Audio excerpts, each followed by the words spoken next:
Capcom recently delighted longtime Resident Evil fans by officially revealing the announcement trailer for Resident Evil Code Veronica Remake, now simply titled Resident Evil Veronica. While the teaser focuses on Claire Redfield's arrival in Paris, it actually gives us our first real look at what her brother, Chris Redfield, has been doing since the original trilogy. In the first Resident Evil game, Chris survived the nightmare of the Spencer Mansion, losing most of his friends and comrades to Umbrella's bioweapons. Chris didn't just sit idly after the traumatic event, though. By Resident Evil 2, when Claire arrives in Raccoon City looking for him, he's already gone. We, as players, then learned that he had left for Europe to investigate Umbrella's headquarters. In Resident Evil 3, Jill Valentine confirms that Chris is still actively pursuing leads overseas. For months, Chris has been a phantom, operating in the shadows, cut off from his sister, and running a one-man war against the evil pharmaceutical giant. This trailer finally picks up that missing thread. As the concierge lady guides Claire into Chris's room, she makes an interesting remark. I just cleaned it up a week ago. It's like a boulder rolled through here. Huh? For Resident Evil fans, that single line is a piece of fourth wall breaking commentary. As we know, the community has endlessly memed Chris Redfield for his infamous feat of punching a massive volcanic boulder in Resident Evil 5. Beyond the meme though, the lady's complaint gives us our very first concrete timeline clue. She explicitly states that she cleaned the place just a week ago. This means Chris didn't abandon this location long ago. He was still actively operating right here in Paris just before Claire arrived. To understand what Chris was doing here and what his current state of mind is, let's look closely at the evidence he left behind.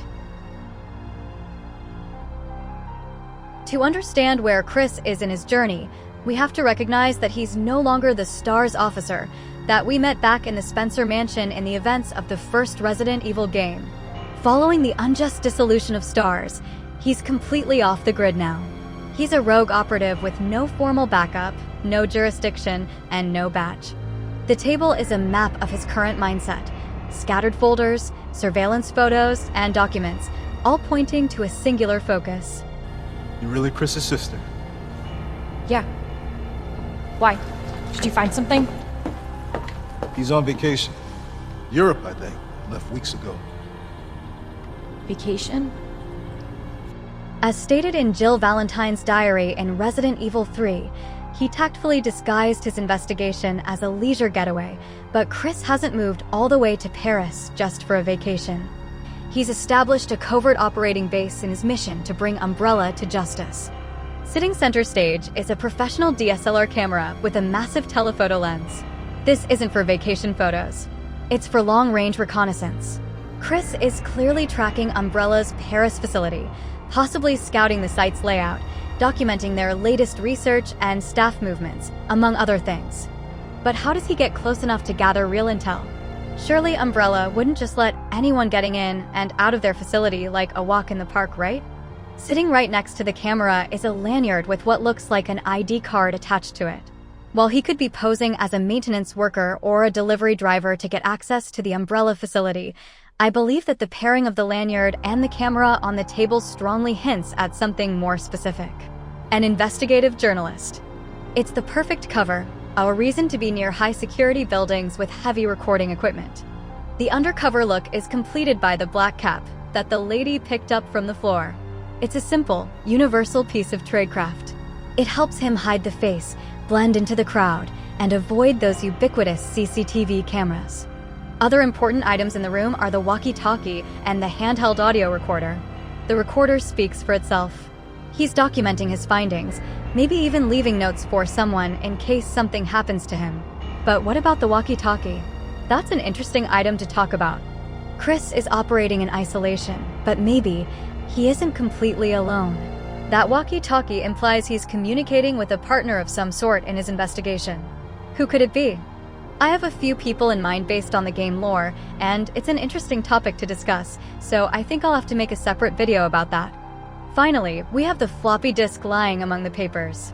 In 1998, the year when the events of the game take place in, a floppy disk is exactly what you need to store and move data. It could be Chris's personal backup drive, the place where he is carefully hoarding all the photographic evidence and audio logs he's collected against Umbrella. Or the second possibility, it's a stolen disc. Chris may have already successfully breached Umbrella's network, obtaining the disc, downloading sensitive intel, or even information about Rockford Island and the Ashford family themselves. This would make his part in the second half of the Code Veronica story make much more sense. He's able to track Claire to Rockford Island in order to rescue her later in the game, because he's already gathered the necessary information about the island beforehand. Everything in this room serves a purpose. They represent his relentless effort to bring Umbrella to justice. And as we're about to see, this has taken a toll on more than just the state of his apartment. It's apparent that the whole thing has taken a toll on Chris's mental well-being. When you look at the details scattered throughout the room, it tells a much more troubling story about his current mental state.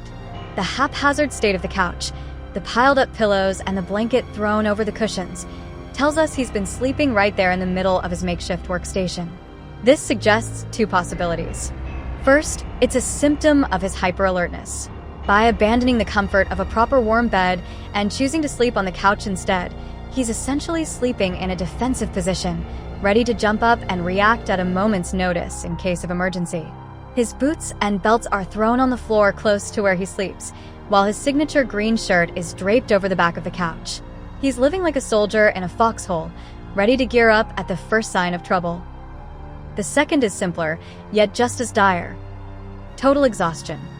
He's been so consumed by the hunt for Umbrella that he's essentially crashing where he works, likely falling asleep while reviewing documents. One thing is certain, Chris is suffering from a severe, sustained lack of sleep. This is further backed up by the pills and medication we see scattered nearby. Those are probably medication for his sleeping problem and his intense lingering trauma from the mansion incident back in Raccoon City. It's where he tragically lost his star's friends and comrades, as well as his sense of normalcy. Further reinforcing this is the brand of cigarettes he's smoking, Vigil. It is likely that the name of the brand is a deliberate detail from Capcom. A vigil is an act of staying awake, keeping watch during a time that should be for rest. Chris isn't sleeping. Not peacefully. He's perpetually waiting for a threat that could appear at any second. And he is right to feel that way, because in the original game, we learn that Chris is indeed under Umbrella's surveillance.